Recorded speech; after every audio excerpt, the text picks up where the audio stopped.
An alternative to charts and graphs was given with the introduction of Sparklines. A sparkline is a mini graph that will display in a single cell based on the values in some other cells, and those cells could be elsewhere in Excel.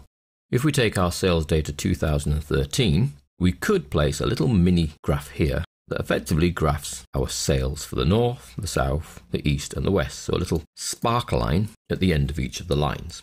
So if we go to G2, which is the end of the north data, and we want to add a sparkline, then we go to Insert, come along to the Sparklines group, and there's 3 types of sparkline, and we'll investigate all 3 types.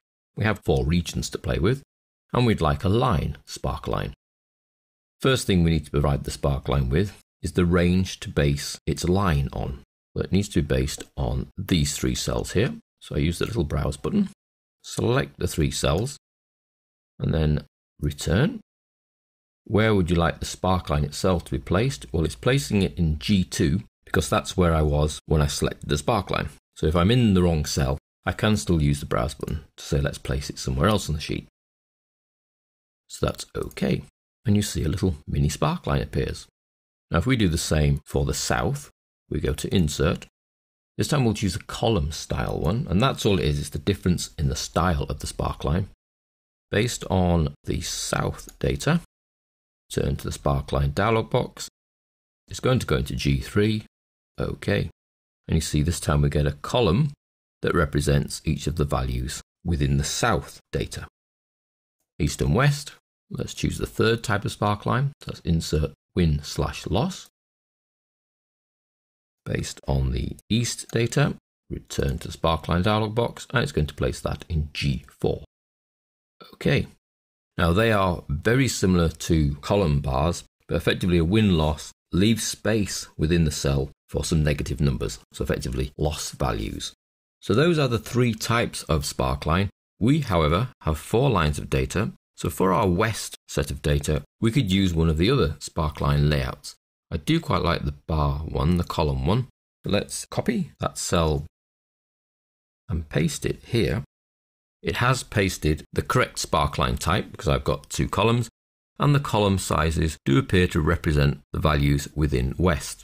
Now I can check that it's done that correctly by clicking on this cell. You'll find you have a Sparkline Tools context sensitive ribbon, and over on the left here we can edit the data. So I want to edit the group location and data, and we see that it's picking up the data from C5 to E5, which is those 3 cells there. So I know it's selecting the correct data. Now, as well as being able to check that you've got the correct data choice, on the Sparklines design ribbon, we can actually design the sparklines to some degree. There's a different set of styles. You can see we've got choices of other colors then. So I've got different bar colors. I can change the theme colors. So I could go for a sort of orangey theme. I can choose to have the high point highlighted, and you can see it goes a darker color of the same theme, or the low point highlighted. Although it's very small compared to the others, we can hardly see. Any negative points? Well, there are none in that particular sparkline. First point or the last point. Now with only 3 sets of data, that's not a massive change either, but you could have hundreds in your sparkline data and you're trying to highlight the first and the last. We can even change the sparkline type, so it didn't actually matter which one you chose in the first place, because we can change to a line or a win-loss type or back to a column at any stage using the Sparkline ribbon. Just like your normal charts and graphs, the Sparkline will respond to a change in the data automatically. We're on the summary sheet, so we need to actually change one of the sub-sheets. So let's go for February South and put quite a large negative number in there, which will feed into our sales summary. Not large enough to bring that down to very little. Let's go even larger, minus 4,500.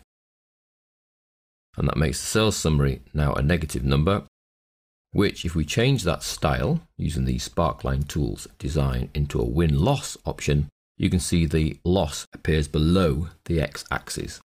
And with a choice of styles, we can make that look better. At some point you may wish not to have any sparklines, and there are a couple of ways of removing them.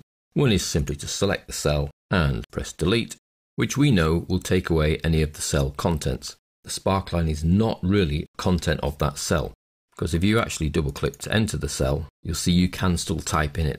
The sparkline is more really special formatting. So to remove the sparkline, we have to physically delete the cell, which we can do on the right click, delete. If we're taking that cell away, let's bring all the cells up. OK, and that removes your sparkline. Alternatively, you can select the sparkline or multiple sparklines using Control click. Go to the Sparkline Tools Design ribbon, come across to Clear and choose Clear Selected Sparklines, and that will remove the sparklines. So that's sparklines, mini graphs really, that will display a small choice of graph choices, just a line, a win-loss or a column, but within a single cell. So quite useful for small graphical representations of data.